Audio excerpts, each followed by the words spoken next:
నమస్తే ఫ్రెండ్స్. ఈరోజు ఒక చిన్న ఇన్స్పిరేషనల్ స్టోరీ చెబుతాను. మన లైఫ్‌లో మనం కూడా ఫాలో చేయగలిగేది. ఒక చిన్న ఊర్లో అందరూ నైట్ టైమ్‌లో డార్క్‌నెస్‌లో కష్టపడుతున్నారు. కరెంట్ లేదు, లైట్ లేదు. చాలామంది ఈ సిట్యుయేషన్‌ని ఎలా మార్చాలి అని ఆలోచిస్తున్నారు. అప్పుడే ఒక చిన్న పిల్లవాడు ఒక క్యాండిల్ వెలిగించి స్ట్రీట్‌లో నడుస్తున్నాడు. విలేజ్‌లో వాళ్ళందరూ అనుకుంటున్నారు, ఈ ఒక్క క్యాండిల్‌తో ఎంత చేంజ్ వస్తుంది? ఇది వేస్ట్ అని చెప్పారు. కానీ క్యాండిల్ లైట్ వల్ల కొన్ని స్టెప్స్ వరకు వే క్లియర్‌గా కనిపించింది. అది చూసిన ఇంకో పిల్లవాడు ఇంకో క్యాండిల్ వెలిగించాడు. తర్వాత ఒక్కొక్కరు క్యాండిల్ వెలిగించారు. కొన్ని నిమిషాల్లోనే ఎంటైర్ స్ట్రీట్ మొత్తం, వాళ్ళ వీధి మొత్తం లైట్‌తో నిండిపోతుంది. అప్పుడు విలేజర్స్ అందరూ డార్క్ నైట్‌లో, చీకట్లో కష్టపడిన వాళ్ళు ఈ లైట్ ద్వారా వాళ్ళ పని వాళ్ళు చాలా సులభంగా చేసుకుంటున్నారు. ఒక చిన్న లైట్ కూడా చాలా మందికి మార్గం చూపిస్తుంది.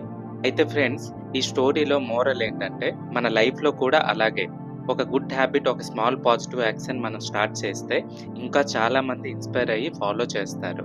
చిన్న స్టెప్ వల్ల పెద్ద చేంజ్ వస్తుంది. సో, ఇప్పుడు సిట్యుయేషన్ డార్క్ అని ఫీల్ అయినా మీరు ఒక క్యాండిల్ లాగా ఒక పాజిటివ్ స్టెప్ తీసుకోండి. నేను చేంజ్ అవ్వాలి అంటే నేను స్టార్ట్ చేయాలి అనే మైండ్ సెట్ తీసుకుంటే సొసైటీలో రియల్ ఇన్స్పిరేషన్ క్రియేట్ చేయగలుగుతాం. So friends, remember, small candle big light. మీరు కూడా మీ సరౌండింగ్స్‌లో ఒక పాజిటివ్ లైట్ అవ్వండి. జై హింద్. ఈ వీడియో గనుక మీకు నచ్చితే ఈ వీడియోని ఒక లైక్ చేసి మీ ఫ్రెండ్స్ అండ్ ఫ్యామిలీ మెంబర్స్‌కి షేర్ చేయండి. ఇలాంటి motivational and health awareness videos కోసం మన ఛానల్‌ని సబ్స్క్రైబ్ చేయండి. ఒక ఆరోగ్యకరమైన రేపటి కోసం మనమందరం కలిసి కృషి చేద్దాం. Thanks for watching.